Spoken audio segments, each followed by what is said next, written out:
I guess we are going to get started on here. Welcome everybody. Good to see a bunch of familiar faces, bunch of people that I know, bunch of people I've worked with, a bunch of names that I see on Facebook all the time. I want to do a quick introduction about myself and the company and those of us who are here today with us to help answer some of these questions. And then we have a bit of an agenda set out for you to hopefully answer this process of what it is to convert using a signatory and a paymaster. We'll also talk about what a signatory and paymaster is so that we have some understanding of that. My name is Tim Friedlander. I am, first and foremost, came into this as a voice actor. I started full-time in voiceover in 2016, which also was the year that I became a SAG-AFTRA member. I joined in 2016.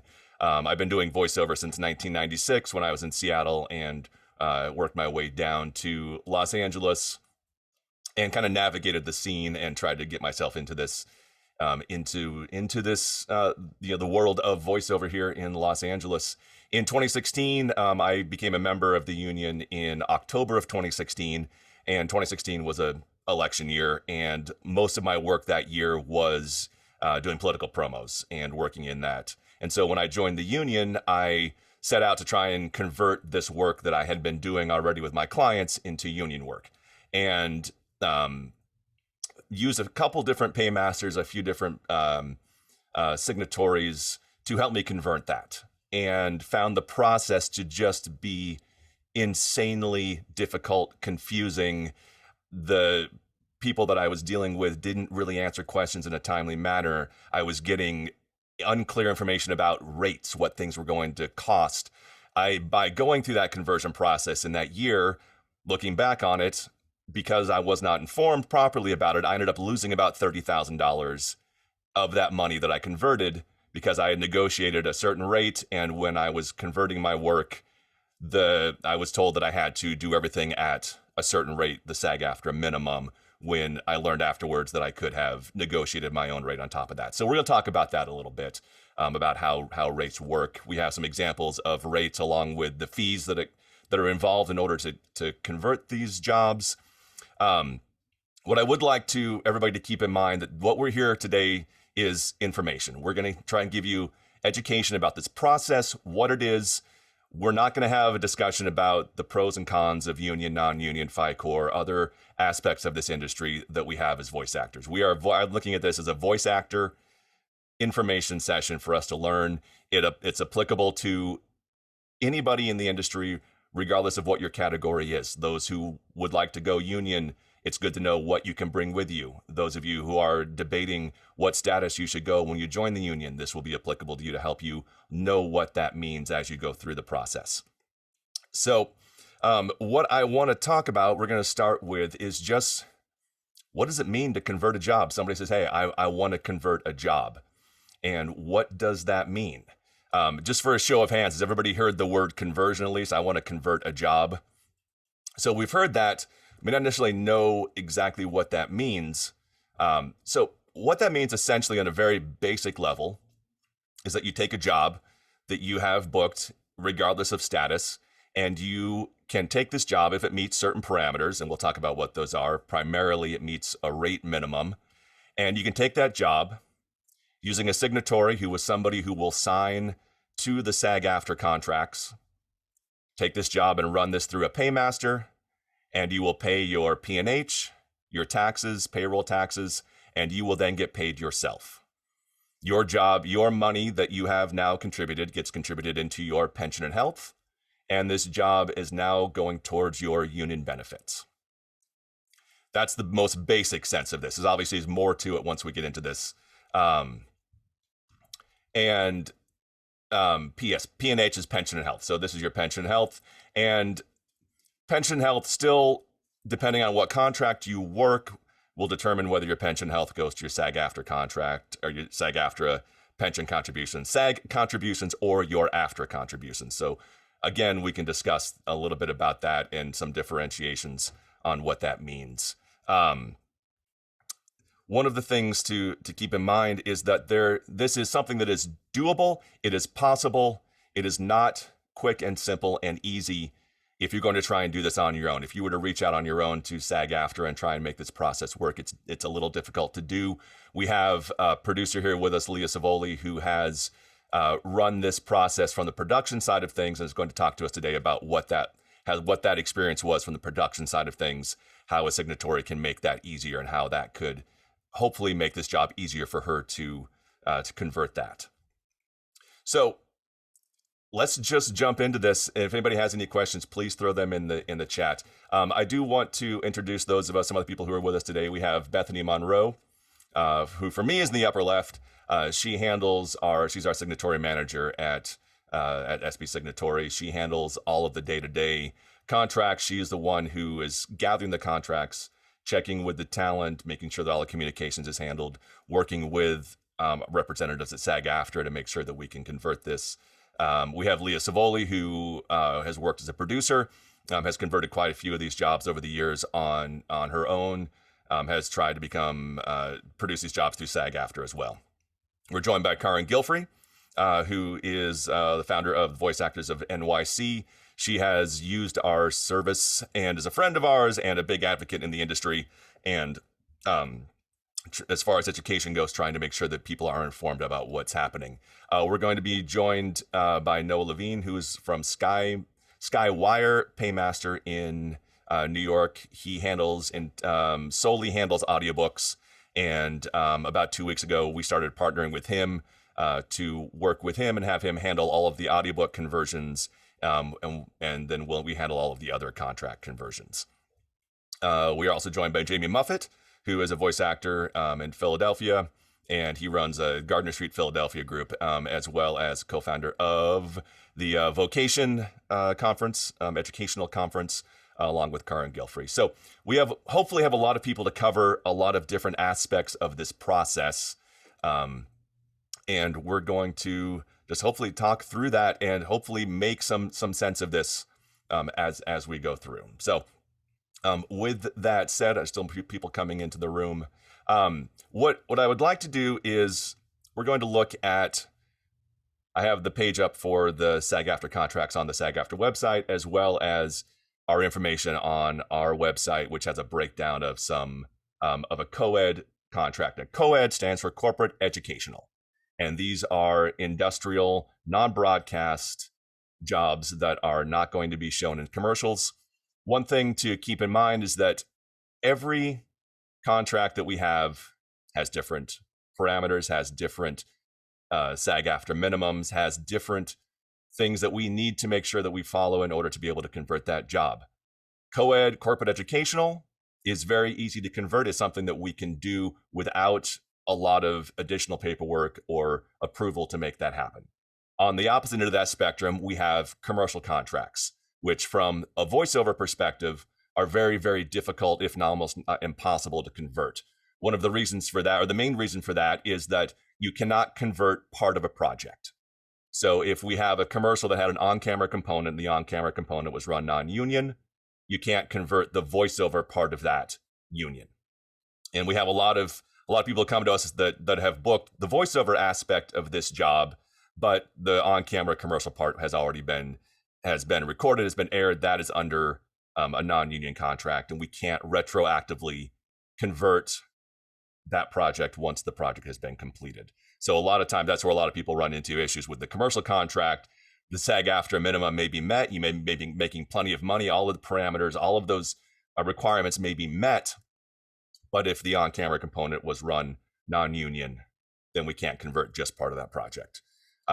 Additionally, along those lines, you can't convert just a single person in a project. You have to convert this project as a whole.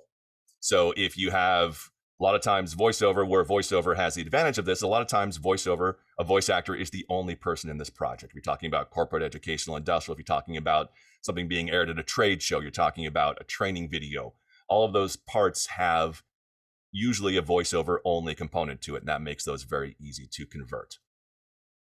In the middle, as we work our way through this, there's multiple contracts, new media contracts, interactive contracts, low budget contracts. All of those have different requirements, different ways that we have to run through in order to make those convertible and in order to convert them.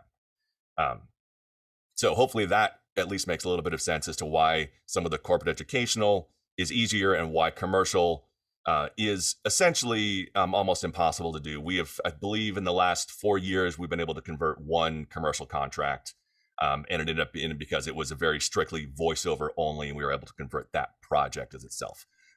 But otherwise, we haven't been able to convert commercial contracts. Someone just asked me in the chat, what about radio commercials if you're the only actor on the radio commercial? Yes, absolutely. We convert radio. We've converted quite a few radio projects. Those are convertible. Absolutely, if you are the only person.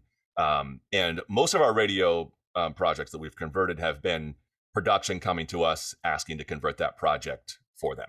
So that actually was production itself wanting to run this job union. And so not necessarily just the talent. So we do work with production. There are a lot of productions that want to convert this project to union. One of the things that people run into is the confusion of this process, the difficulty of this process.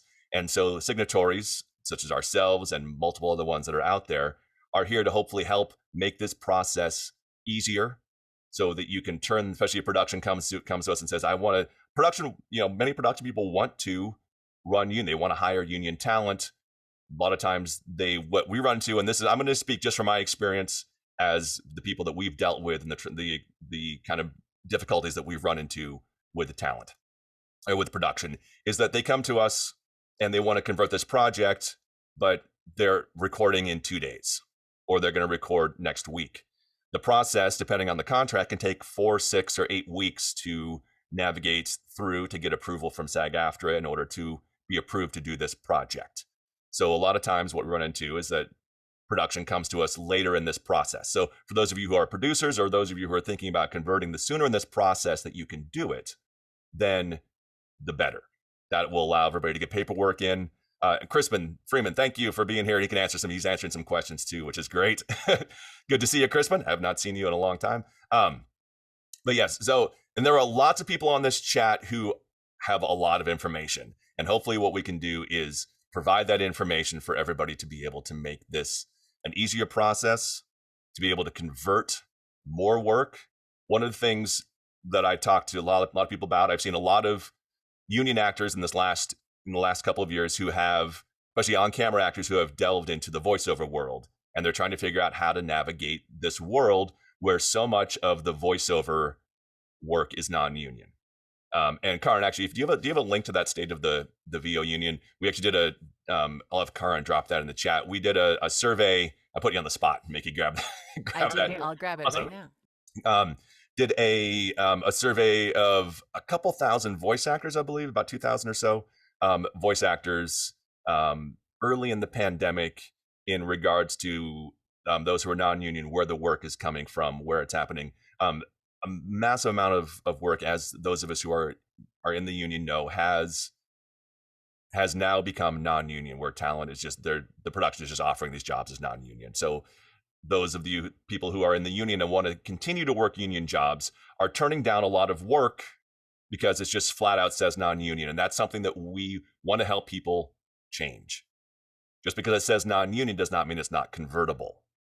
And if you're auditioning for jobs, you can look at this job and say, okay, is this something that can convert? Great, then I can audition for it. And hopefully we want to make it easier on people to know what they can and can't convert.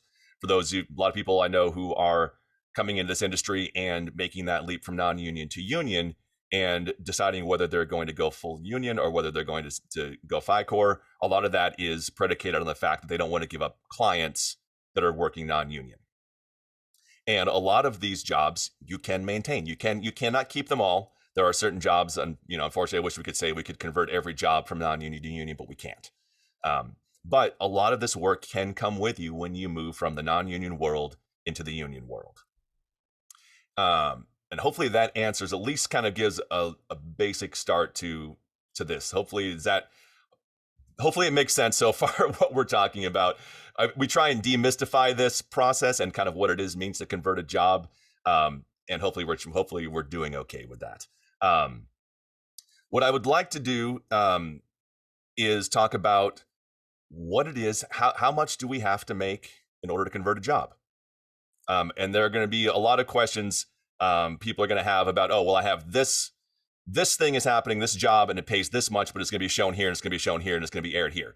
We still have to look at every job that comes to us, and we have to look at all of the parts of it to see if it's something that be converted, to find out what contract it falls under, to see how we can convert that, to make sure we know what the SAG-AFTRA minimum is for that. And the SAG-AFTRA minimum is just the minimum. That's the minimum that you need to make. You can negotiate for a higher rate. We have, I would say, majority of our work that we converts at a higher rate than the SAG-AFTRA minimum. The talent has negotiated a higher rate, and that gets reflected into their contributions into their pension and health. So what I'm going to start with here, and Bethany is going to help talk through this with us. We're going to look at the actual breakdown of fees and rates and what it costs if we were going to convert a co-ed industrial Cat 1 non-broadcast. Lots of information in there, but I'm going to pull up the page that we have, and Bethany can explain to us what does this mean? What is this? What does a co-ed non-broadcast Category 1 SAG-AFTRA job mean? What does that mean? And while she's doing that, I'm going to pull up the screen to share this for you. Okay, so you're bringing up the rate sheet, or you bringing up our sample breakdown. Oh, okay. From the website. Oh, great. Yeah. So basically, when you reach out to me, I'm going to kind of ask, the first thing we're going to do is, if we don't know for sure if it's a co-ed project, I just need to get as much information from you about the project as I can. Context, is it a product? Are we selling something? If that's the case, it's going to probably land more in the commercial realm. Mainly, I just want to determine that it is a corporate educational project. Is it educational? Is it informational or informative? Is it like a training video? Is it e-learning? So those are the kinds of questions that I'm going to ask you about this project. And then, so there it is. So what we've got is, one of the other things that we'll do is find out what rate you're charging. Now, the base scale rate for a co-ed project is $451 for a Cat 1. I think for a Cat 2, it's $503. And what does Cat 1 and Cat 2 refer to? It really just, we used to think, and this is like how things are sometimes with, finding out information from SAG-AFTRA, because we used to think that one was broadcast and one was non-broadcast. But actually, it's really about duration. Cat 1 is a 10-year duration, and Cat 2 is a 3-year duration with the option to renew with a higher percentage at the end of that 3-year period. So basically, we get together and I find out what, if your project does fall under the category of a corporate educational project. And after we get through the 20 questions, then we talk about your rate.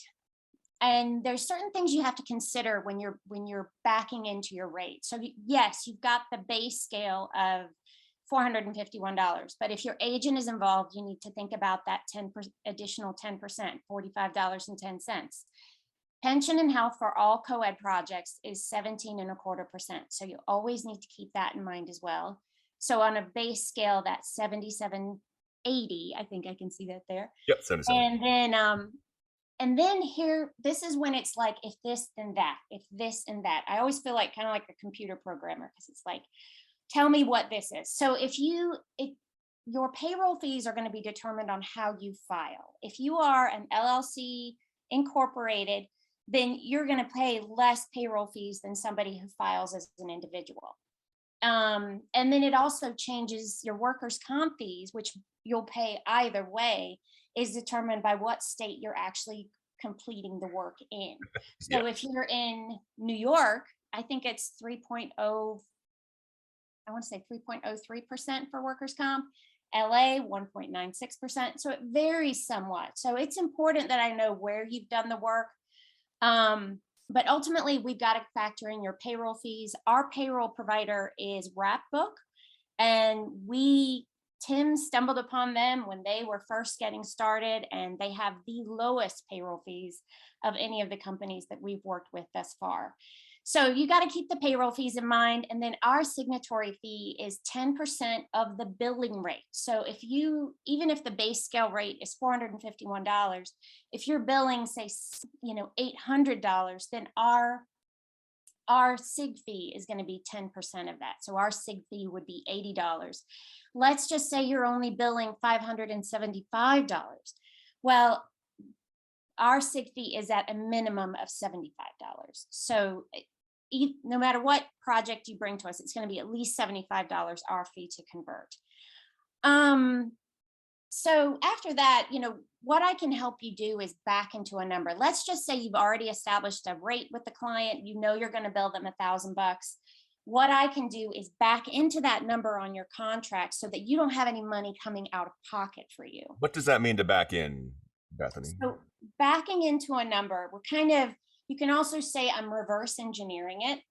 So I don't want us to cut a check for $1,000 and then on top of that you're getting, $200 or $300 more out of your own pocket for the P&H, for the payroll fees, for our fee. So what I do is I back into that number. So let's say your billing rate is $1,000.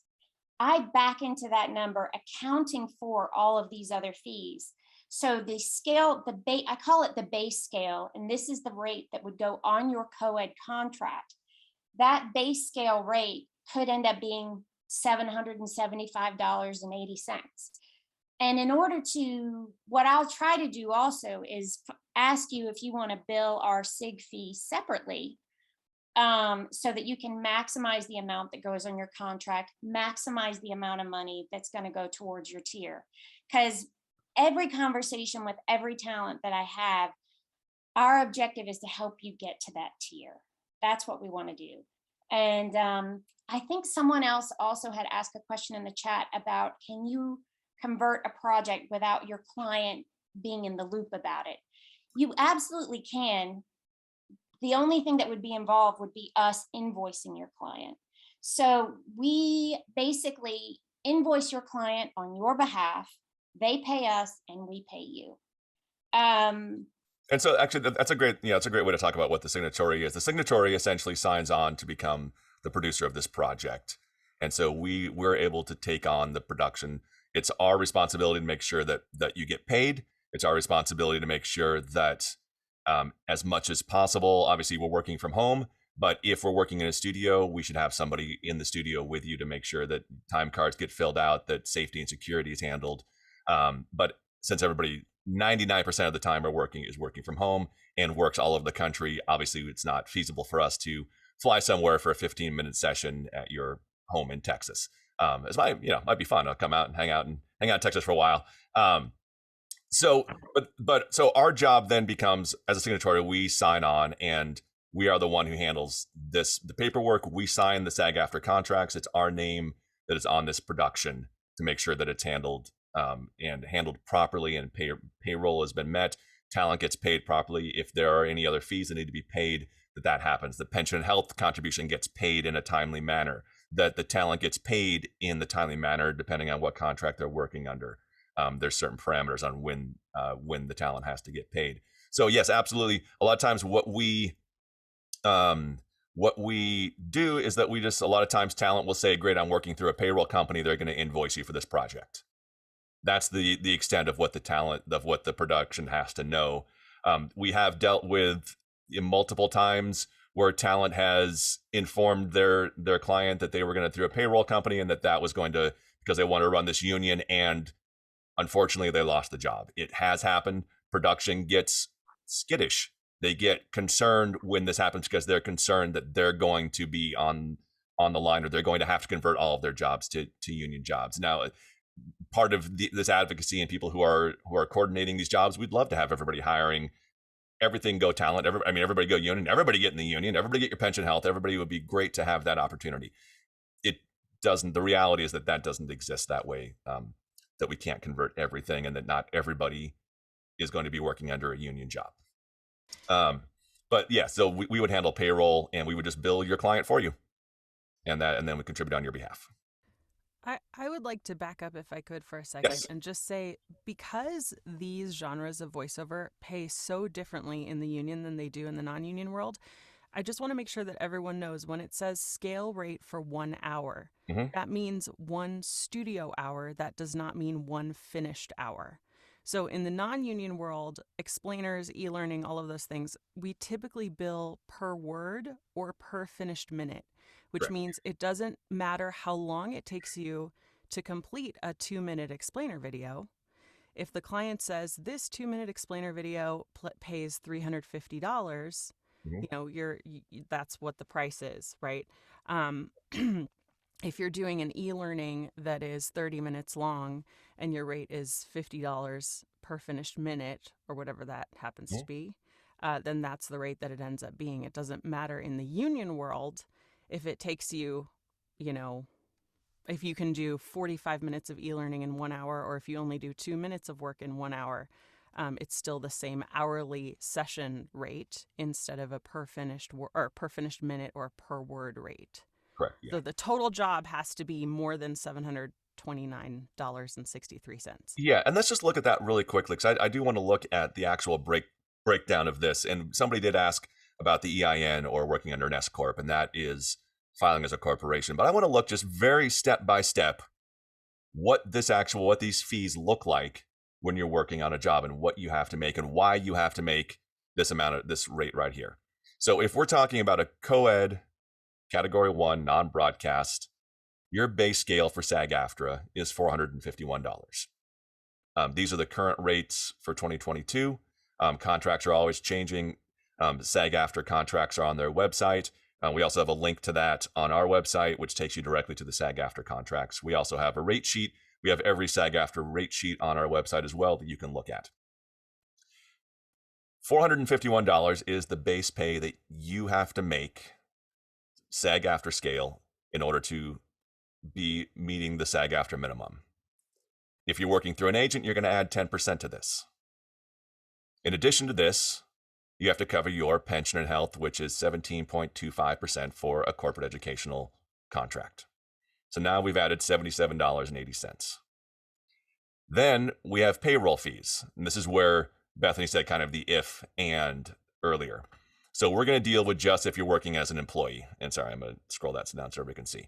So if you're in California filing as an individual, as an employee, it's going to cost you 17.90% in payroll fees, $80.73. We charge our fee to handle this. We submit all the contracts. We handle submitting your pension and health. We handle making sure timesheets are turned in, timesheets are signed. We charge a minimum of $75 for that. So that gives us $729.63. If you're working under a corporate educational contract, you're doing an industrial job, and you're working for an hour and you're going to make $729.63, you can convert that job. If you're making more than that, you can convert that job. If you want to negotiate your scale rate, your rate to be higher than $451, great, go for it. But this is what you have to meet in order to convert that job. This covers your fees, covers your payroll taxes, covers your pension and health, and covers our signatory fee. A lot of people work under a corporation, EIN as a loan out. The only difference is your payroll fees are less as a loan out. So you need $667.23 to convert a co-ed job under a loan out S Corp EIN job, if that's how you classify yourself. And so this right here is corporate educational industrial non-broadcast. Every contract is different, and every contract we have to look at this each time to see if you are making enough money to cover the conversion. If you're meeting the scale rate and all your fees will cover this conversion, then you can convert this job. So hopefully that breaks down this fee. Again, this is just a corporate educational. We'd have here our rate sheets for all of the other contracts that we've done in a signatory, and each one of those is different. They all have different P&H, approximately, I believe, between 17 and 19%. The contracts vary for your P&H contribution. So that's what's going to vary for those. And this, I didn't mean to click on that. We don't need to see this. This is way more than we need to see on that at the moment. But if you would like to go to those contracts, that was just the rate sheet, the SAG-AFTRA rate sheet that popped up there. So we have Coed Industrial Commercial, dubbing, Netflix dubbing. I need to fix my buttons are out of order. New Media, Interactive. These are all different contracts that we have. SAG-AFTRA has these on their website. You can go and see them. All of these are available on the SAG-AFTRA website. If you'd like to go to the SAG-AFTRA contracts, they're here. You can do your research. You can go. This is all public information. You can go and look at this. You can see what the P&H contribution is going to be for each contract. You can inform yourself, I'm working under this job, under this contract. This is what I should be. This is what my sag-aftra the minimum needs to be. And Tim? Yes. I will say one other thing within the Coed, there is also a half-hour rate. So if your completed project is 3 minutes or under, and your session took you less than 30 minutes, which sometimes, it takes you 10 minutes to rattle off something and you're done. Yep. So if that is the case, we can also convert your project under the half-hour rate in Coed. Yep. Exactly. Okay, so that covers how to find rates. So let's talk about, let's see, I don't know if Noah has shown up yet. So Noah is going to join us from, he's another paymaster in New York. I'm not sure if Noah has joined us yet. I have not seen him join in yet. Don't see him yet. Okay. Noah, if you're out there, shoot me a DM. Oh, he just sent me a text. Let me check that. Let me answer him. Have him join us. All right. And if you like, I can finish out just talking a little bit about our please, Coed project while you do that. Absolutely. So basically, once we determine everything and we lock in your number, we have our signatory form, which is there on our website, the SB Signatory form, and it says start. I think it says start here. And basically, you submit that form and that comes directly to me, and you give me all the pertinent details about your project. And if I have any questions, or if you're a new client, we'll probably get on the phone and just chat. I'll answer any other questions that you might have about our process.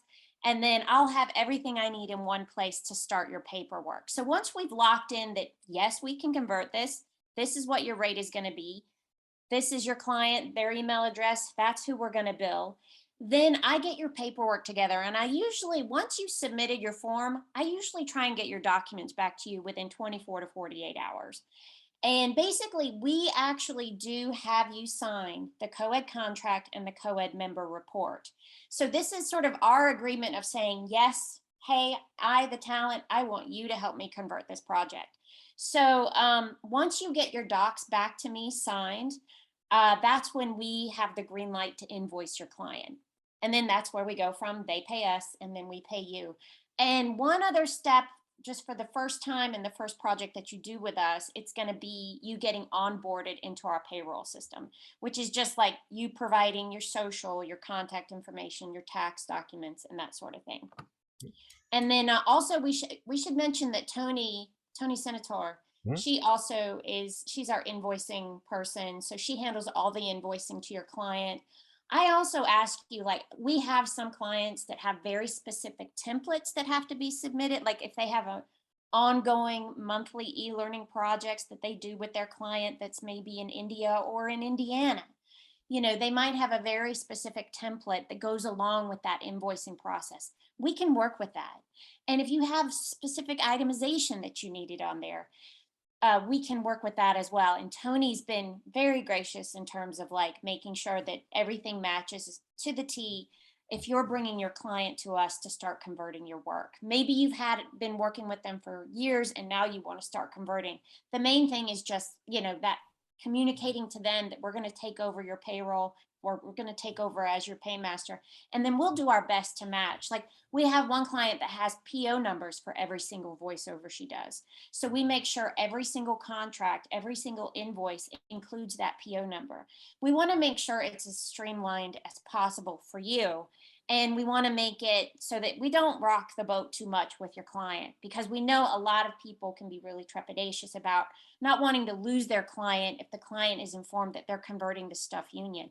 We don't have to have, and actually we generally don't, we have no single line item on your invoice that says anything about SAG-AFTRA. We keep this all kind of internal within, between you and between us and you. And this form, we fill this form out. This is purely informational. Nothing gets shared. If you decide not to convert the contract, not a problem. If you find we can't convert it, that's not a problem as well. We will do our best to try and help you convert it. Sometimes we just have, we just can't. And we have reps at the union that we work with. I invited Tresslyn Williams to be here with us. She was unable to join us. She's the national head of the voiceover department at SAG-AFTRA. This is all stuff that we do with the assistance of the reps at SAG-AFTRA. and they have done a great job of going out of their way to try and make things work. And sometimes they can, and sometimes they can't. We found, there are ways to make jobs fit into certain contracts if there's certain parameters. So we try and find our way. The union has worked with us to help voice talent try and find ways to make these jobs convert if they would like to. Sometimes you just can't, and sometimes there are just jobs that you cannot convert. As somebody, one of the questions we had was about a dubbing process, a project about converting one person. If you're going to convert, we do have to convert an entire project. You can't convert just one talent in a dubbing project in there. As much as that would be great to pick and choose one person, we just can't do that. The project itself has to be converted. If it's 2 people or 20 people, all of them would have to convert that project. Somebody did ask about becoming union. There are some great resources on how to do that. We have some reps in here from the union who can help answer that. If you would like to, I believe we can give out some of that information. I believe Shan has a document that lays that out, and we can get that for people as well. We also have Zeke Alton, who I know here I work with on one of the committees at SAG-AFTRA, who can help navigate that and help you discuss how to go about doing that and what ways you can and can't do that. Somebody asked about wanting to convert a job. If you want to convert a job, you can just come to us first and ask if it's something that you can convert. It's one of those things that sometimes isn't maybe more of a hassle if you tell your client or your agent that you're trying to convert it, and you come to us and you find out that you can't. So come to us, ask us. We can tell you if you can convert it or not, and then from there we can help you navigate the steps that it takes to either communicate with your client, communicate with your agent, or however you decide is going to work best for you for your business and how to convert that job. I do believe Noah has joined us, so I'd like Noah, if he is here. Now I'm going to stop. Noah, how are you? Good. How are you? Great. We've got Noah. Noah and I have actually never met. There's Noah right there. So Noah is he is another paymaster signatory based in New York. Is that right, Noah? Yes. Yes. And he deals specifically and actually only with audiobooks. And he is an expert in the audiobook conversion on how that works. Audiobooks is different than all of the other contracts, and it's not something that we have done a lot of. And so we connected with Noah, who is an expert in this part of this. So Noah, and I know you came in, you joined us just a few minutes ago, but can you just talk a little bit about what your process is from the audiobook side of what this looks like if somebody wants to convert a job, and how they would go about doing that, and as well as some of the paperwork that's needed. I know we're talking a lot of minutia here and some details. Hopefully we're trying to give as much information as possible, and that this will help inform everybody going forward. So Noah, if you're going to talk to us a little bit about that process and what that looks like. And Noah from Skywire Paymaster, correct? Yes, indeed. So hi, everybody. I recognize a bunch of people out there. So hi. Quick background, I've been acting most of my life, doing voiceovers for probably 20 years, and have been narrating audiobooks for about 9 now. Skywire was born in 2017. I think that the mindset of how actors are treated, I think that Soundbox and Skywire are very much aligned in that way. As we all know, there are so many ways that actors get taken advantage of, misled, made to feel like we're the lowest rung on the ladder. And the other paymaster companies for audiobooks out there, they charge a percentage of what we make. So it's not just our earnings as narrators, it's earnings plus P&H. So the more we make, the more they make. And it occurred to me, gosh, that doesn't seem fair. They're not getting us jobs like an agent would that takes a commission. And the bottom line is that, at least from the audiobook perspective, being a paymaster is just numbers on a spreadsheet. Doesn't matter if you earn $10,000 or $1,000. There's no more work involved for me, nor liability in the situation. So why charge a percentage? That didn't seem right. So I came up with a 3-tiered flat fee system of paymaster fees. So in any situation where a narrator earns $1,200 or more, just their earnings, not including P&H, no matter how much you earn, the maximum fee you're going to pay is $50.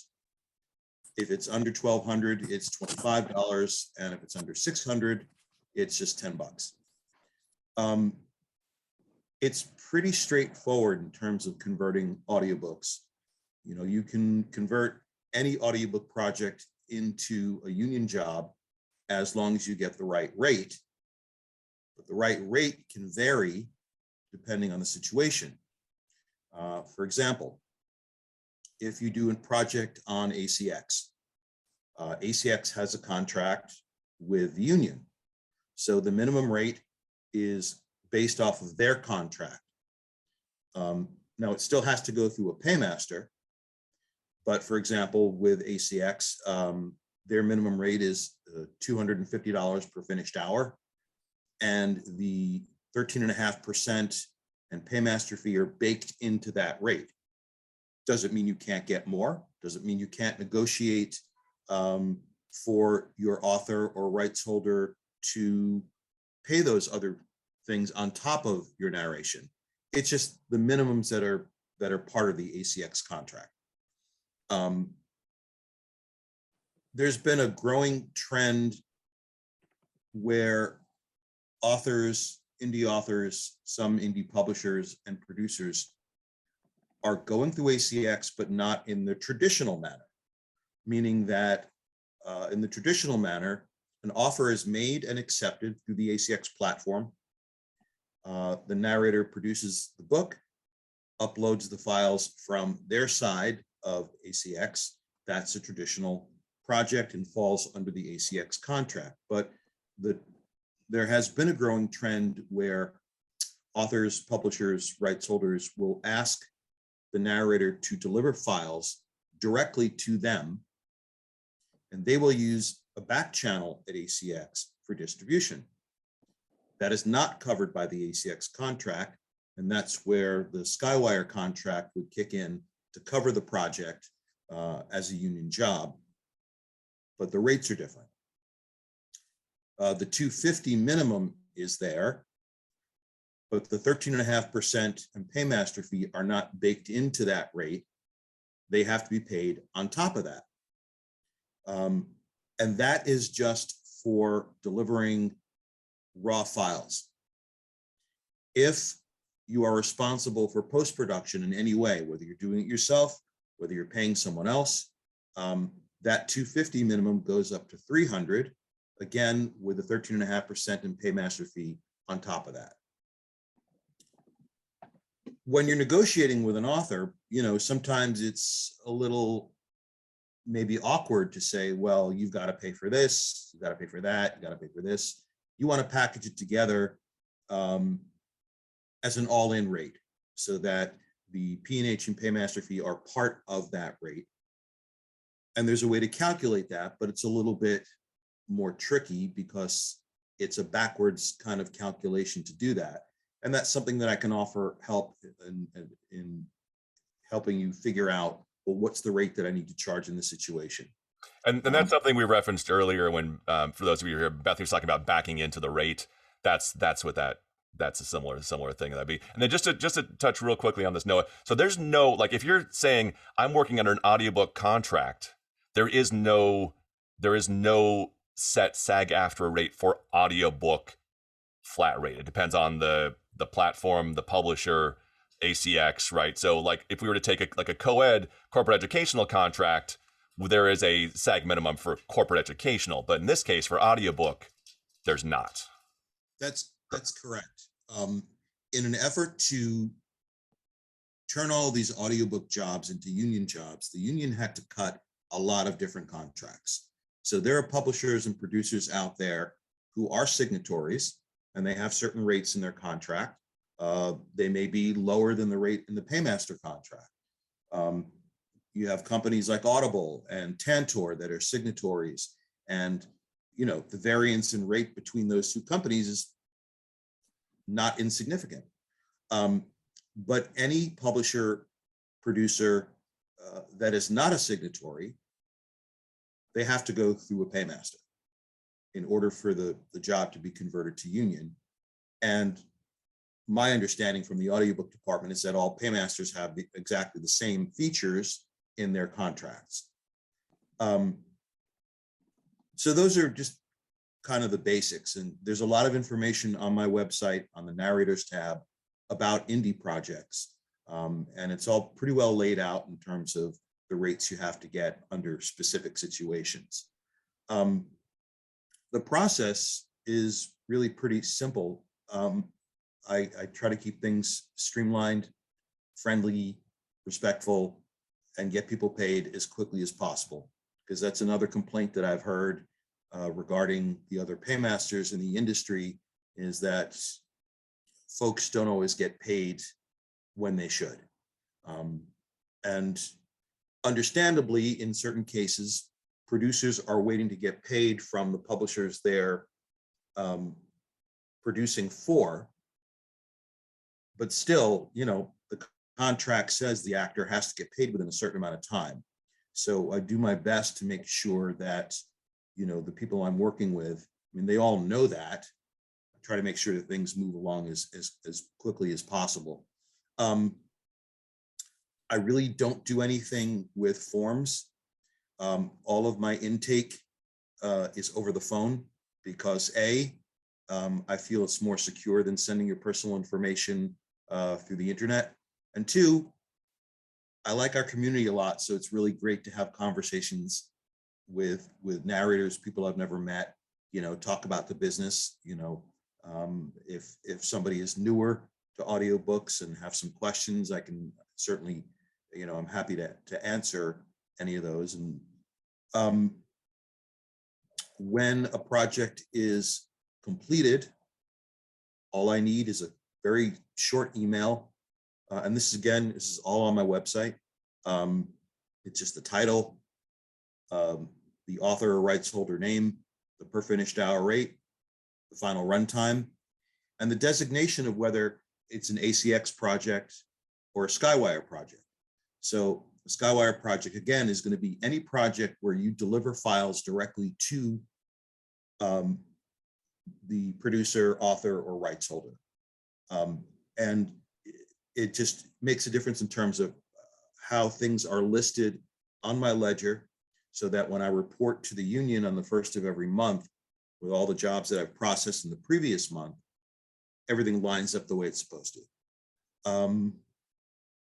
In terms of receiving payment, on the homepage of my site, there's a list of all the ways that funds can be sent in. If you have an author that's out of the country, I make use of the service Wise and have accounts all over the place to receive funds. If they want to send a direct deposit ACH payment, all they need to do is reach out to me. There's a contact form on the site, and I can give them my bank information. That's pretty much the long and short of it. Again, I try to keep things as simple and streamlined as possible so that you can spend more time narrating, getting new books, doing your thing, and not have to worry about the getting paid part of stuff. Awesome. And that's the great, that's a great way that it should be. I did drop your website in the chat. And one of the, you what's a great thing with audiobooks is that you're able to offer that ACH or direct payment. I know with a lot of contracts, the other SAG-aftra contracts, the requirement is still to get paid by paper check on certain contracts. So we have to process those paper checks. But it's great. Moving in the butt. Yeah. Moving forward. Go ahead. I can receive funds via ACH direct deposit, paper check, Zelle, Venmo, Cash App. I've had clients use Payoneer who are, out of the United States. And in terms of paying actors, I also offer a lot of options: direct deposit, paper check, Zelle, and Venmo. So you can be paid that way by me, whatever is easiest for you. And there's certain parameters, like same thing within like other contract. The audiobook contract has certain payment deadlines, like you have to pay within 7 to 10 days or 14 days or 21 days after the finish of that project, right? Requirement to get paid for the talent. The number of days in my contract is 35. But the tricky part is that that's not a problem with indie projects. The issue becomes a little more prolonged when it's with publishers, because I work with Macmillan, Dreamscape, John Marshall Media, Literati, Find a Way, and all of its umbrellas, and a bunch of other companies. And the thing is, I never know when an actor actually finishes a project. I only know when I get a request for an invoice from one of the companies that I work with. So, one thing is, if you've done a project for, Find a Way has an umbrella called AudioWorks. They've become a full-fledged production company. And, if it's been like 4 weeks since you finished a project and you've not gotten a notification from me that an invoice has been submitted, then it's good to reach out to me. Let me know when you finish the project, what the title is, and then I can get in touch with the accounting department, because they're the people that can really make things speed up and say, we're running late on this. So, let's see if we can get an invoice request. Tim, there's a question in the chat. Maybe Bethany could jump onto it about bundling to meet the SAG-aftra minimum with repeat clients. I don't think that's been answered yet. Yes. And then I'll answer the next one. Say again, Tim? Oh, sorry. Then I'll answer the next one. So go ahead. Yeah, sorry. Go ahead. Yeah, we can absolutely bundle. Like we have some clients that do multiple e-learning projects that maybe individually don't meet scale. But if we bundle them all together in one contract, like make it more of a project rate, then we can meet the minimums and we can convert it for them. And then as far as converting, someone asked about communication. If you're working with a client where you can communicate that you're going, why you're going through payroll, that's great. Communicate with that client. As I said earlier, we've dealt with many clients, talent who have lost clients when they told them they were going to convert the job. What we always, what a lot of people always say is that, I'm going to do this job, but I'm going to have my payroll company invoice you. And that is what the majority of the people we work with when they are talking with their clients. Sometimes, even internet, that in and of itself can sometimes cause some hiccups where they don't want to be invoiced by a third party company. We have run into that issue. But for the most part, I'm thinking maybe there was one or two clients that we've had that, they were trying to convert some radio jobs, and they told the client what they were doing, and the client said, no, then you're going to lose the job. And that's unfortunate. So, it's one of those things. But yeah, great. I'm going to have my payroll company invoice you. And that's what we tell a lot of our clients who handle this. Noah, thank you so much for being here. Definitely, please feel free to hang out and jump in on the rest of this. Like I said, we only met a couple of weeks ago, which is there anything else you wanted to add to that? I know there was. I did have a question for you, Noah. At what point in the process does a narrator need to come to you in order to convert this job, if they want to convert something?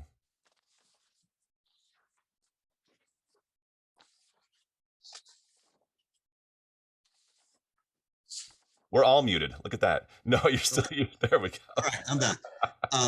Before I answer that, I just want to go back to one thing you had mentioned earlier, that when you convert a project, you have to convert the whole project. It's not necessarily like that with audiobooks. For example, let's say you do a dual narration. One actor's union, one actor's not. So the actor who is union can have it processed as a union job, while the non-union narrator doesn't have to.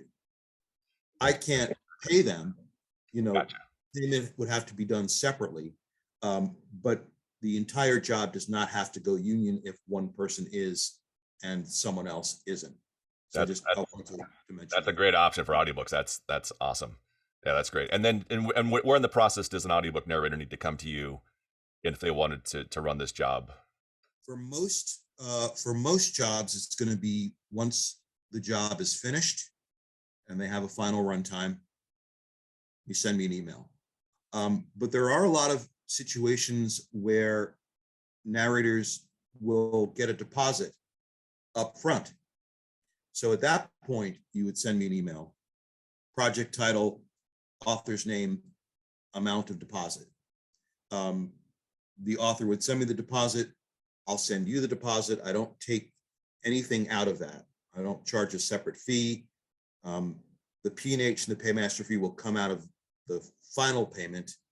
So, if you're getting a deposit, shoot me an email. It goes into my ledger, so I have a record of it. The deposit comes in, I pay you that. Then when the project is done, you'll send me another email with the final project details. And as soon as the funds come in, I get you paid, take out the P&H and the paymaster fee and send you the balance due. And that's a huge difference. Somebody had asked earlier about, I did mention the 4 to 6 week process. That's a huge difference from, for example, I have the new media contract pulled up, and you have to put your application in 4 to 6 weeks prior to the start of production in order to be able to convert that job, if you want to run this project. So, this is one of those things where you have to plan ahead if you're going to be working, under new media. Interactive is similar.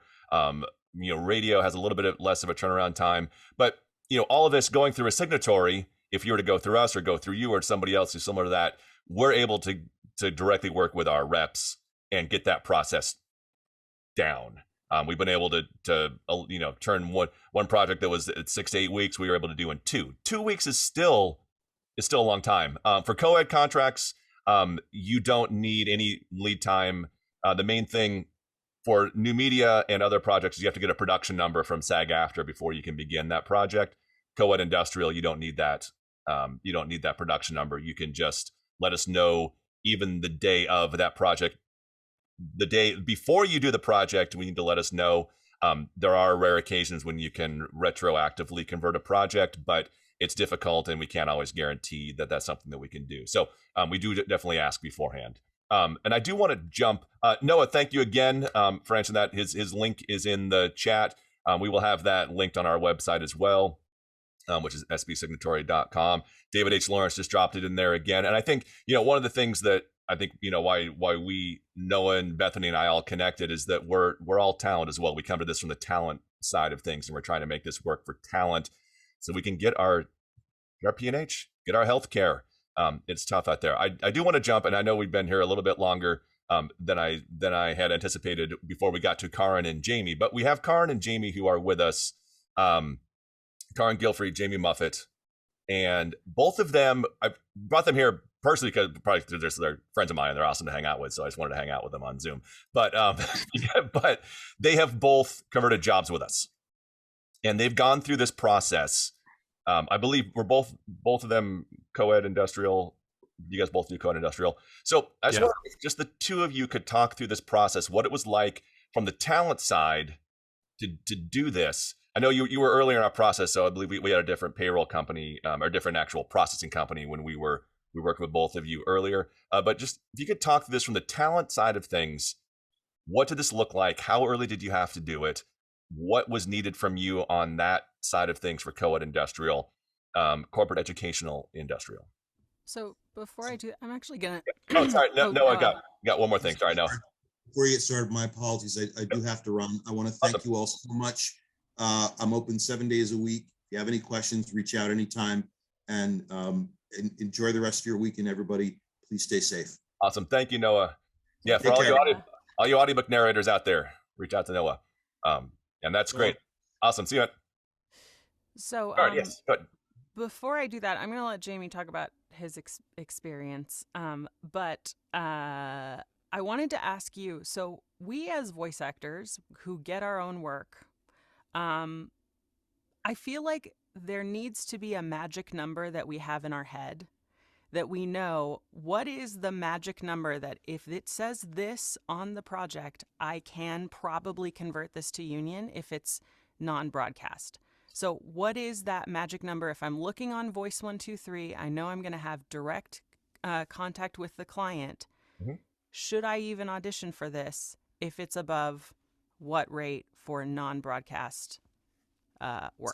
$729.63. $729.63. So if you set your budget minimums on Voice 123 to that number, then you know that you can always, my dogs are barking, then they're fighting each other. Yep. Then you know that you can always audition for that job and it probably will convert. And if you're alone out, it's a little bit less, but that's that. So if you say that $729.63, you'd be right. So you could set your budget minimum for $730 or $750. Yep. Yes. Yep. All right, Jamie, But yeah, and David, yes, don't let that stop you from negotiating. That's your minimum. Right. But what I'm saying is if you see a job on Voice 123 for $150, it's probably not going to convert unless they say it's $150 and we have 5 videos for you. Yeah. Yep. At $150 each. Mm-hmm. So just keep that in mind. $750 non-broadcast. If you're union, you can do it. And you can bundle, apparently. Same project, same company. Yeah, if it's the same project. So it's like if it's 3 videos at $300 each, that would work. You got $900. Yeah. The problem is that SAG-AFTRA still is counting all of this as studio time when in the non-union world it's not calculated by studio hour. So they're assuming that you're going into a place for an hour or you're in your booth for 1 hour, and that's how it works. When we actually in the non-union world are paid per project, per finished minute, or per word. So sometimes the non-union rate comes out to being way more than the SAG-AFTRA minimum, because you can record a lot more in 1 hour than $750 worth. So anyway, Jamie, go ahead. Yeah. And we're talking about bundling on the same project. I mean, multiple scripts, same company, same project that you're working on, different, so we'd have to, but yeah, we can, David, if you have some questions about that, we can. And we already have some clients that we work with that do bill by the minute or the word. And basically we just, bundle it together collectively. That invoice that they're sending their client is $1,000. I put it as a project rate. And, in the member report where you have to actually tell me what hours you were working, we do try and match it up that it's going to meet, if it's $1,000, that you at least worked like 2 hours over the course of all of these days to meet those needs. So there's flexibility. And there was one other thing I wanted to talk on, because I kept seeing questions people brought up about, well, if my job isn't convertible, then is the union going to come after me? So here's the thing. The great thing about the Coed projects and why we really talk a lot about those is because we don't have to go to SAG-AFTRA to get those projects cleared. We collect your contract, we collect your member report, we keep it on file. We actually don't even send the contracts to them because they don't request it. They simply don't have the resources to process all that paperwork. Where it gets a lot trickier is when we're doing other contracts. And so that's interactive, that's new media, that's commercial, that's radio. Those types of things, I have to pick up the phone and call SAG-AFTRA and be like, hey, can we do this? But I want you to know that when I call on your behalf to find out if we can convert that job, I'm not saying, oh, hey, Tim Friedlander's working for Ford over here and he wants to know if we can convert this commercial. I'm asking very vague, very discreet questions. I always call them and be like, hey, it's Bethany again. I got some stupid questions for you, and I try to get as much information out of them as I can. But I never tell them who's trying to convert something. I just say, hey, I have a talent that's come to me that wants to maybe do this, and I'm trying to work with them to see how we can convert it union. What do I need to know here? What questions do I need to ask? I try to keep it really, really open. So and don't think, and the reps are great about trying to help us find ways to work this, make this work under contracts, help the talent get these jobs converted. I do want to jump back to to Karen. And then somebody said Aaron Brooks had a question. Leah, can you find Aaron Brooks' question and drop that in the chat for me? So we can see. I was jumping to Jamie. I already have. Bethany, it's in your DM, or Karen. Oh, what is it? Sorry, Jamie. Actually, How you Tim doing, is in your DM as well. Okay. Hello, everyone. Hello, Oh, hello. for the 3 minute, I think it's 262 for Catwin. Oh, yeah, I can look that up. I can look up the 3-minute rate for a co-ed contract. Yeah, Yeah, I'm pretty sure it's 262 or I have it pulled up here. I'll look and see. Sorry, Jamie. We keep interrupting Jamie. We say, Jamie, go for it, and then we cut you off. I'm sorry, man. Just building up the excitement. I know that's your plan all along, right? Before I jump into my experience, I also want to follow on from the negotiation thing that people were talking about, and I don't think anyone's mentioned this yet, that actually in terms of qualifying for your health insurance each year, it's the gross amount that you bill that is what is the number that goes towards your qualifications. So if you are able to negotiate that up to say $1,000, that's what will contribute to your health, right? That's what they consider as the contribution. It's not just the baseline. Is that right, Tim? It's sorry, can you hear me? It said I'm muted. Yeah. So the amount that the talent makes pre their taxes and payroll taxes is what will be contributed to that. So as long as that meets the SAG-aftra minimum, then it's convertible.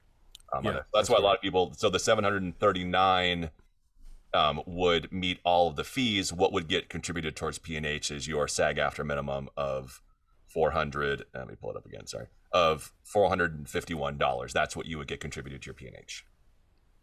Okay. On there.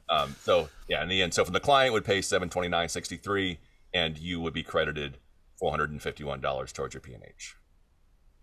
But in terms of what qualifies you for your health insurance each year, it would be the full amount. It would be the gross amount, right? It would. I'm not quite sure of your question, but yes. Meaning if you no. Meaning if you did $25,000 worth of work, if your contract added up to $25,000, yes, is that the amount that qualifies toward health insurance, or is it the amount after pension and health and everything is taken out is the amount that qualifies you for health insurance? The amount that's on your contract. Great. Yeah, it's the total amount. Yeah, that's what I believe. So in terms of the process, it is. It may not seem it after all the information that's been blasted into people's faces today, but it is a pretty straightforward process from our perspective as talent. I go onto the website, I fill in the form, and then Bethany emails me, and usually it's pretty much that's it, right? There's a couple of questions, and that's the process. And then in terms of timeline for the co-ed industrial type gigs, it's sort of real time in terms of as I'm doing the gig, as this negotiation happens, and you generate all the forms, and you give me the form to fill in, and as with like an agent gig that you get, and you put your time in there when you started the session and when you ended, and then sign your name, and that's the process. And then that gets processed however you do it with SAG-aftra, that sort of mysterious process, and then you invoice me for the fees. I pay the fees, and then that's it. That's how it works. Yeah, I think you said things have changed a little bit in recent times. I can't remember the last time we did this. It was quite recently, but yeah, things have changed a little bit, Tim. Yeah, well, we run everything through. That was been a little while, but now everything runs through payroll. So we will invoice, and then you'll get paid by Rapbook, who is our processing company. They will handle sending you the check. Yeah, but essentially, yeah, same process. And then, that's great for co-ed industrial. If you're doing an interactive or a new media, you have to start that process 4 weeks, a month ahead before you start recording. And I've converted like a ton of audiobook work. I converted probably like $50,000 worth of audiobook work last year,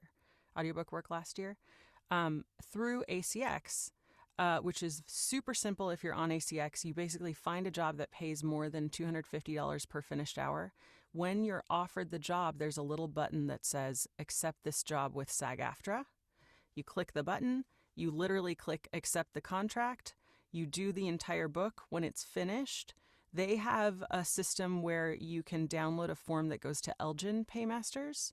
You fill in the rate, you fill in the amount, you send it to Elgin, and then you tell your rights holder that they need to send a check for the full amount to Elgin Paymasters. They process it, they send you a check in the mail. So very simple, very straightforward. It all sounds very complicated here, but it's not as hard as it seems. Yeah. Yeah.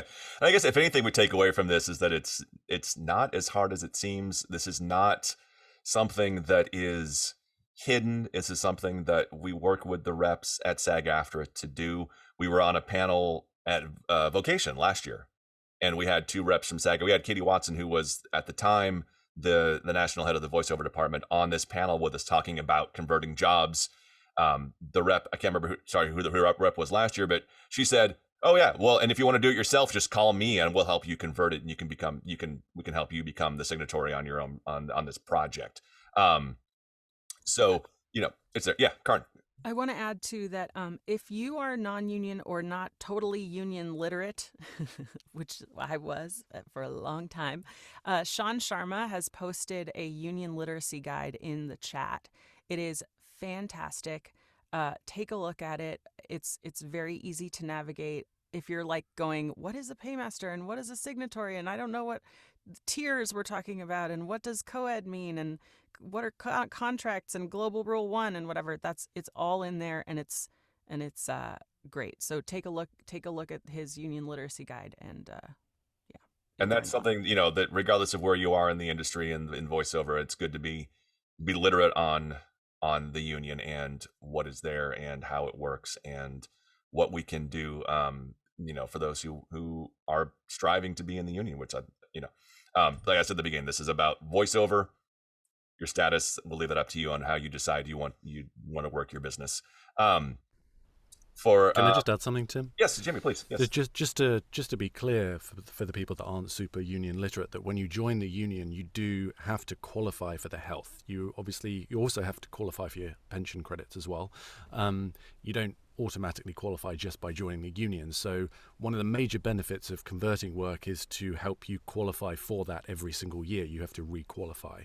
And there have been years where if it wasn't for the converted work, I wouldn't have qualified for my health insurance for the following year. So it is a really important process to learn so that you're not necessarily at the mercy of casting directors who are going to pick you for a gig, or, you have a rough year. And the qualification went up this last year, or at the beginning of the previous year. So, it's a big deal learning about the conversion process for a lot of us. Yeah, it is. And a lot of people, we helped a lot of people last year make that extra $2,000 or $3,000 they needed to push them over the threshold to get that. A lot of people are, within a few $1,000s or within, one project and trying to book that project to push them over. With that said, we also work with production companies, and production is a whole other process because they have to work this, they have to start this 4, 6, 8, 10, 12 weeks ahead of time. And we've got Leah Savoli here, who does production and has run this process on the production side of things. And if you do have questions, I know there's a lot of information. We've tried to squeeze this into, distill it as much as possible. And even the distillation is a lot of information. But all of this is on our website. I will, Sean, I will take that link, the download, and I will link that as well on the website. So we have all this information in one place. And we'll turn that over to Leah. So what was your experience like from the production side of things? So not necessarily as a talent. So if a producer wants to make their job union, what was that? How was that for you? And what steps did you have to take in order to make that work? Yeah, thanks, Tim. I want to back it up just a second, because first and foremost, I do come from a talent standpoint. So what Jamie was just saying, I was Taft-Hartley'd into this union in 2005 via Taft-Hartley on an animation project. And for 3, 4, 5 years, I was making my qualifications for health insurance. Things were going smoothly, and the next thing I knew, more and more voiceover jobs were becoming non-union. So in a way, I became a producer and of need versus and of, I want to do this. I learned how to start working with the SAG-AFTRA contracts and how to start converting non-union projects to union, whether it was a web series or a documentary or a short film. And it's a pretty daunting task. I mean, I'm up for the challenge, and I'm a firm believer if you want something hard enough, you make it happen. But here I am just trying to do low budget projects. I'm not talking about the big projects I've produced with A-list talent. I'm talking about the under $10,000 budgets with your friends that you're getting together and you're trying to make something happen. And, my last experience, I remember a short film just about 5 years ago. I had 92 emails with my SAG rep, just trying to get all of the T's crossed and all of the I's dotted. Now, it took 4 or 5 weeks just to get to that point. And, I'm not here to say that, oh, SAG is difficult to work with. I'm a proud union member and I want to work with, I want my project to be union. So the amount of hoops sometimes that you have to jump through can be daunting. I remember I finally got an answer because I blasted on Facebook, like, help, why am I jumping through so many hoops here when I'm a union talent, just trying to hire other union talent to earn our pension and health and our health insurance. And from that point on, I got a phone call. Someone passed my Facebook message along, and lo and behold, I got a phone call. But all of that to say, by the time our Station 12 clearance came through, we'd already been recording. We'd already been shooting. We had a schedule we had to go through. So I think from the producer side of things, as a talent who's also perhaps a producer or involved with the production, to be able to say, hey, look, I know you may have heard a lot of things about the contracts and how many hoops you might have to run through, to be able to turn to this client that's trying to help you and say, you don't have to do any of that paperwork. You're just going to hire a signatory and they're going to convert this work for us. That's a win-win-win for everyone. It's a really amazing. I wish I had learned about this years ago. It would have changed the entire trajectory of my union career. Yeah, and we had that discussion a few years ago where we were literally talking about, you're like, I don't even want to audition for non-union work. And I said, I was one of those people that Tim talks about. I was like, no way. I earned my union card. I am union. I am not auditioning for non-union. And Tim's like, well. What about the ones you can convert? Did you audition for the one? one? What do you mean I can convert union work to non-union work to union? Tell me more. Yeah. I think it's where we are today.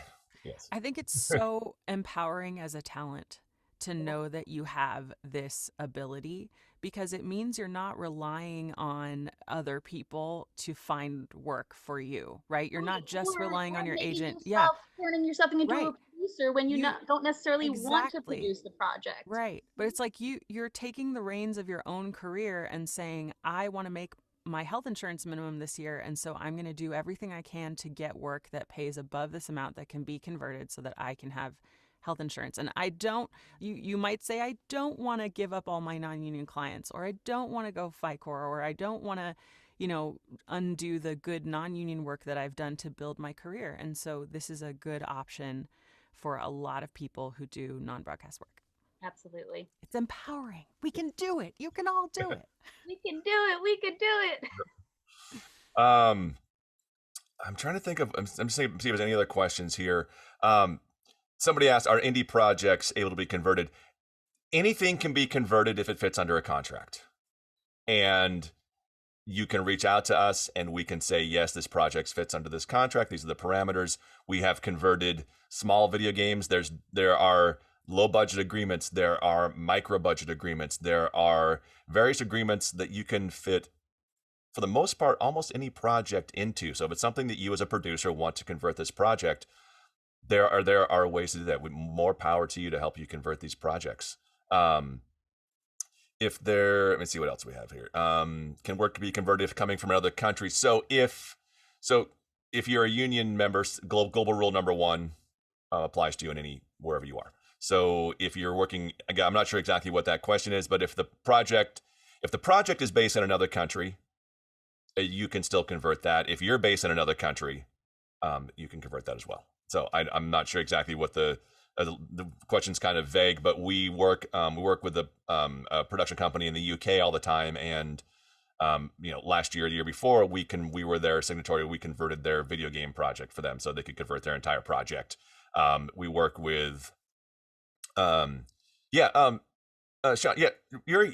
clarify global rule number 1 for us, because it's something that comes up a lot, and this is global rule number 1 for those who are in the union is important to know, and for those who are not in the union, it's good to understand if you've never heard of what global rule number one is. So I wasn't planning on having you speak or join us tonight, but you have a lot of information. If you want to explain that to us, that would be great. Yeah, absolutely. Hello, everybody. This is an area that I've really spent a lot of time talking with staff, and and so you may not be aware that what Global Rule 1 means changed with the merger. So if you look at the Screen Actors Guild Constitution prior to 2012, it was very clear. Global Rule 1 said that there was no circumstance where a union member can work without a union basic agreement in place. So it was accurate during the SAG years to say you can't work non-union once you become a union member. That changed with the merger. And part of the reason that changed is because we inherited categories of work that don't actually have nationally collectively bargained agreements, such as, for example, the audiobook space, which is organized employer by employer. So I've been contacted by members who are upset that non-union performers were qualifying for benefits doing union work, but because it was the audiobook space is not a organized space with collectively bargained agreements, non-union performers were able to do union work and not join and continue to qualify for benefits. In that way, a SAG-AFTRA member can actually work for a non-union audiobook publisher because it's non-jurisdictional. It hasn't been organized. That's similar to broadcasters who can be union members but go work for another non-union broadcaster news network. So the definition in the Constitution today says that no union member may work without a union basic agreement in place in a jurisdiction where there is a nationally collectively bargained agreement. So in any space where there is only promulgated agreements, which are the ones that the union just creates and wants us to use, but it hasn't been nationally collectively bargained with anybody, in those areas, it is not a violation of Global Rule 1 to work non-union.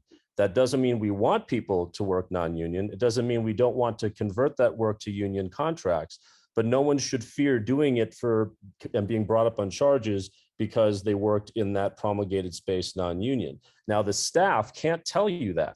And the reason the staff can't tell you that is because no staff member wants to be responsible for in any way encouraging someone to work non-union. So the line from staff will always be, if you turn on a microphone or turn on a camera, you're in our jurisdiction and it has to be under a union contract, but that's not accurate. The accurate statement is that if you're in a promulgated space, it's not a violation. So what does that mean? We have a lot of nationally collectively bargained agreements. We have a commercials contract. We have a high budget TV theatrical contract. We have even the Coed industrial contract was negotiated with an entity called the Producers Group, I believe. And so we have the music videos, we have interactive video game, agreement. But in low budget features, in projects under $2 million, which is our low budget, moderate low, ultra low, micro budget, short project agreement, student film agreement, those all fall below the threshold and are organized employer by employer, just like in the audiobook space or in the broadcast space. So before you and your friends, turn down your friend's web series or short film or whatever it is, just know if you can't organize it, it's not a violation of Global Rule 1 for you to do it. And I hope that brings some additional clarity. Now, that doesn't mean everybody knows this because not many people have attended an orientation. And of course, it all changed after the merger. So if you haven't read our Constitution since 2012, this may be news to you, but it's right there in the Constitution. You can read it in the membership rules if you want. And thank you so much, Tim, for allowing me to share that information. Yeah, no, thank you. And non-jurisdictional, it comes up a lot in, I know some promo work, is where it is. I don't know, Crispin offhand. I don't know what has collective bargaining agreement in place for each of those contracts. But I know audio description. So Sophia, audio description is under a non-jurisdictional as well. Is that what you're saying, Sophia Cruz? Yes, that is Okay. correct. Audio Okay. description is under that, and so you can work. I'm a full SAG-AFTRA member, and I do audio description, but because it's non-jurisdictional, it's okay. Gotcha. Right. And I know a lot of promo, depending on what network it's on. I believe cable promo, I'd have to look at that. I get a lot of, certain sizzle reels, depending on where they're going, are non-jurisdictional as well. I get a lot from my agents that just say NJ on them. It's talking about non-network promo, cable narration, depending on station and trailers. Yeah, Zeke, thank you. I knew Zeke would know. Yeah. So yeah, cable promo, Jeff. Yeah, you're correct. Cable promo is non-jurisdictional. And yes, Zeke for the win. Thank you. I'm trying to think of what else. If there's anything else in here, I believe that's we had a big list of questions that we were trying to get to. We did answer what's different from a production standpoint versus the talent converting. And Mark's question, I'm going to have to check with this, Mark. This is one of those things where I just need to check. You're asking about unexpected pickup sessions that come after the initial conversion paperwork, but may not add up to that. We have to find out. Some of them are extensions can be run as an extension of the contract and the job that's already been run. And some would have to be, depending on what it is, we'd have to figure out where that would fall. But most likely doable as long as the original work was converted. Yeah. And we've converted, we've done jobs. The union, again, the union will help us make this work. We took over a video game project that had been done in 1999 that the signatory no longer existed on it. And they came back and they were redoing voices 3 years ago, and they were able to, it took us a while, but we were able to figure out a way to take over that project 20 some years after it had been done. So that was under that same original contract from 1999, but flipped over to us to be able to handle. So there are lots of options. The best thing I can say for any of this is just reach out and ask. We have our form on our website. We're happy to just answer questions. I spend all my time in the studio just working on this stuff. So we're trying to make this work for everybody as best as we can. But there are lots of this is possibly, let me check, maybe, I'm not sure, no, it could be if it was this, is it going to be under that contract, where's it going to run? Oh, if it has that extra component into it, it can be. If it has this component in it, it can't be. And this is all, unfortunately, case by case, contract by contract. And it's something that we just have to look at step by step. And we've had certain projects that we've gotten down to literally the point of production, and they came back and said, "Oh, by the way, we're going to add this into they're going to add this usage in there," and all of a sudden that project wasn't convertible because it changed the usage. So, there are lots of options out there. What I really wanted to get across today is that there is more than just union and non-union. There are options for those who are union members to find this other work. There are those who are non-union to find ways to keep those non-union members as you strive to go into the union. Those who have chosen other paths, there are ways to make this work. We're all trying to just survive the pandemic at this point, I guess, make our way through this. And the more that we can do as talent, the more that we can do, and we can bring this work in and help ourselves out with that, the better. We saw Noah earlier, again, another talent perspective, talent-oriented paymaster on this. We're just trying to do our best to help educate everybody. Again, this is all stuff that we do with the assistance of the union. Our reps, we have reps that we call and talk to when we need to do this. We call and they help us with the contracts. They call and they help us with what we need to make these things convert. And most of the time, I'd say probably 90% of the time, we're able to convert it. And those 10% of the times where we can't, we've tried, the union has tried to help us, and we just have not been able to make it work.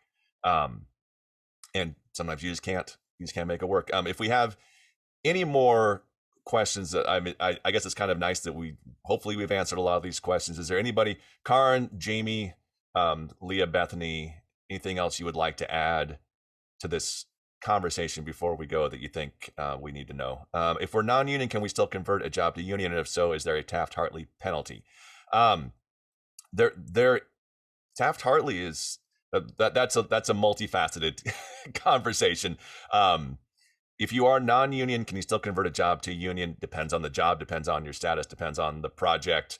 Taft-Hartley itself is an extra form that we fill out, so it's not a huge deal. I don't know specifically if that's something that you could do to convert yourself in, if you're trying to get your union contract, if that's something that you could do. But if you can give us, I guess, and then if anybody has any questions on FICOR, there is union, non-union, and FICOR, and they are the facts of this industry that we work in, voiceover, that we have and that is available to us.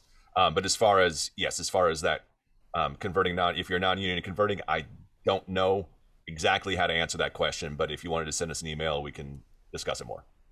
Is it the case? Is the question? Can you Taft-Hartley yourself into the union?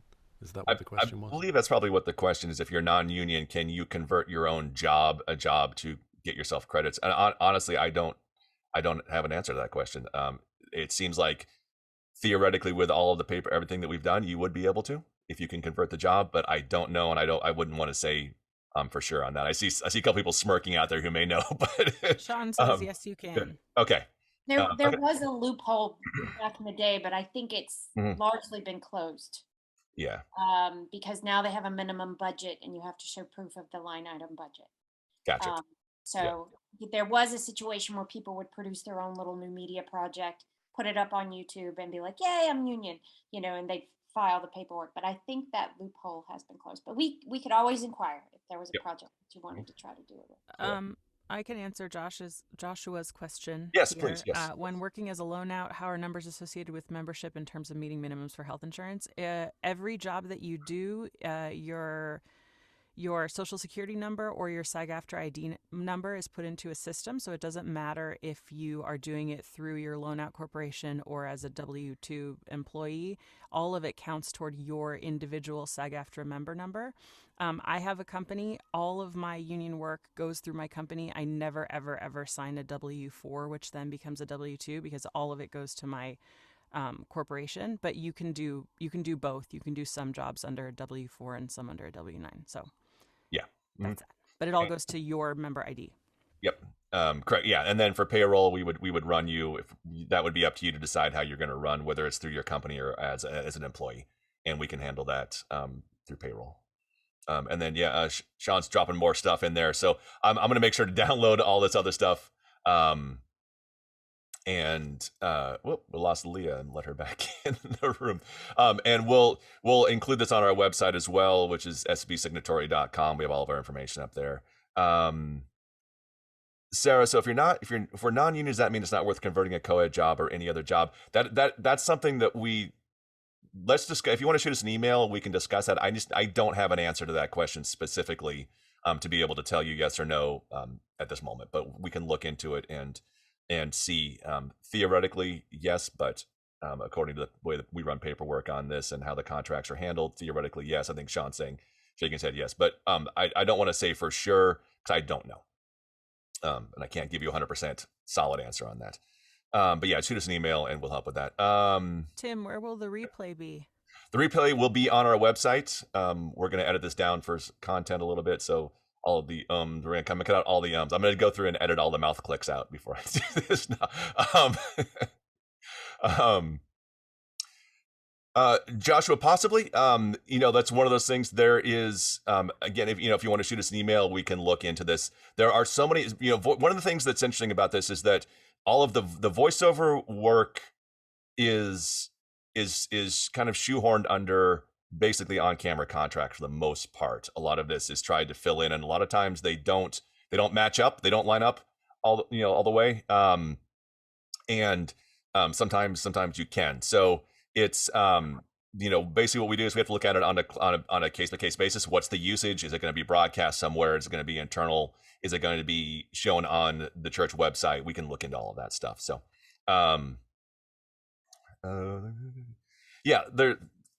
theoretically it's possible to convert if you're a non-union to convert this job, but that's something I need to look into. I just don't want to say for sure until I know for sure, unless somebody, Zeke or Sean, happen to know specifically on that. But I think that's something we need to look into. So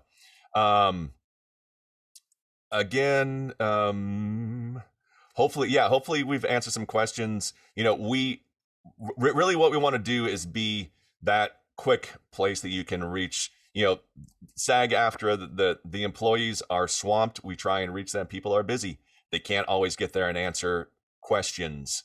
If it's something, if you've got a $400 contract or a $500 contract, $100 contract, it's not always quick and easy for somebody to get back to you. We are here to hopefully help answer those questions, as with the other signatories that are out there. We are not use us for everything, but we're not the only ones out there, right? We want to help you, and we are talent oriented, talent focused. We are 100% talent owned and operated. Everybody who works here is talent. And we all come from this side of the business. So we see this from the talent side. So hopefully that helps. I feel like there's just more to say, but I don't know that there is. If anybody has any more questions, please drop them in the chat. You can reach us on the website. Again, Karen and Jamie, anything else you guys would like to add to this? You rock, Tim. Awesome. Well, you all rock as well. Thank you for joining us. Yeah. We've had. I would just like to say, Yes, go please. forth and convert. Go forth and Go convert. forth and Forth and convert. convert. Yes. Do it. Yep. I think it says a lot. We had 175 people register for this and we posted about it for about 6 days.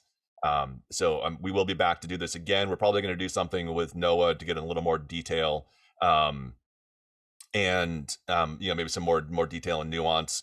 This can get very deep in the weeds very quickly if you try and talk about, can I convert this job with these parameters? Again, as voice actors, we have to try and figure out a way to get ourselves into these contracts in a way that works for us in our industry, that is different than on camera, that is quick, that sometimes you'll audition for a job on a Sunday at noon, you'll book it Sunday night, and you got to work Monday morning. We all know that it works that quickly. So, sometimes you can convert that quickly, sometimes you can't. But again, just reach out. We are always here. You'll either get a phone call and email back from myself or Bethany. And I just want to hang out with everybody because I haven't seen anybody in a long time. But it's good to see everybody on here. But with that, yes, Aaron, I have a phone call with Trestlin Williams. So if anybody is not aware, there's a new national head of the voiceover department, which is Trestlin Williams. She took over for Katie Watson in October of last year, approximately.